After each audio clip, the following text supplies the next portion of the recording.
Here's how it works. Our entire DNA is made up of 3 billion parts. Ancestry companies, though, look at less than 1% of those, about 700,000 sections where they know there are slight differences or variants among humans. Then they compare the patterns of your differences to groups of people in their databases. And with the help of math, they try to figure out which groups you most likely belong to.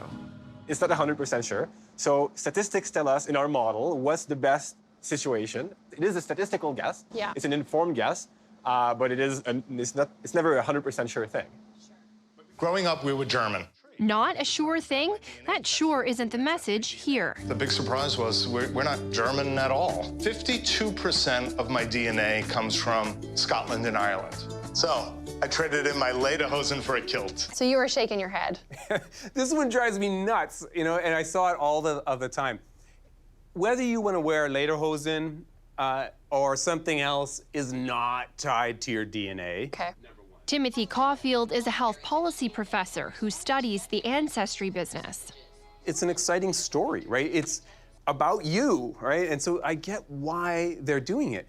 But is it really what's happening? You know, can they really be that accurate? I think they're selling something that isn't really supported by the science.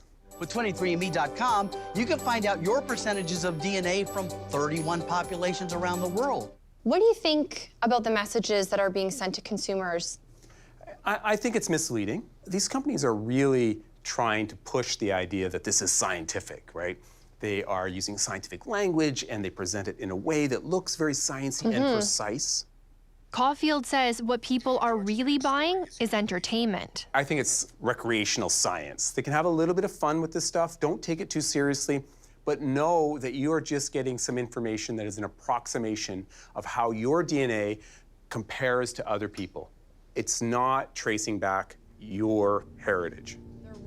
Back in Montreal, Gravel agrees. These specific percentages should not be interpreted as like definitive, like here's your percentage ancestry from this place. Like that's not that. No. Yeah. The only ones where we can kind of interpret them like this are the continental level. Really? The most certain thing they can tell you is which continent you're from?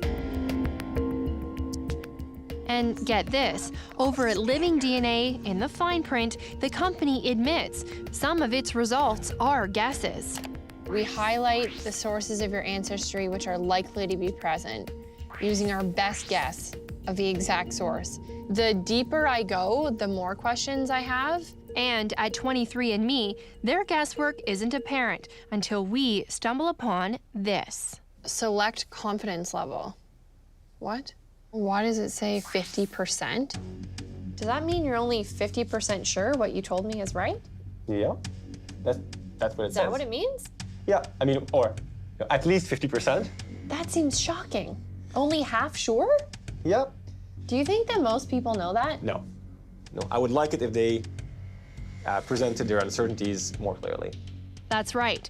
50% confidence is 23andMe's default setting. Check out what happens when we switch it to 90%, the most confident setting. 23andMe says we're mostly from somewhere in Europe. I would not take this as a science has spoken kind of thing. Forget all my Italian traditions That's and right, embrace that's right. the Vulcan in me. Exactly, right? I would not do that. This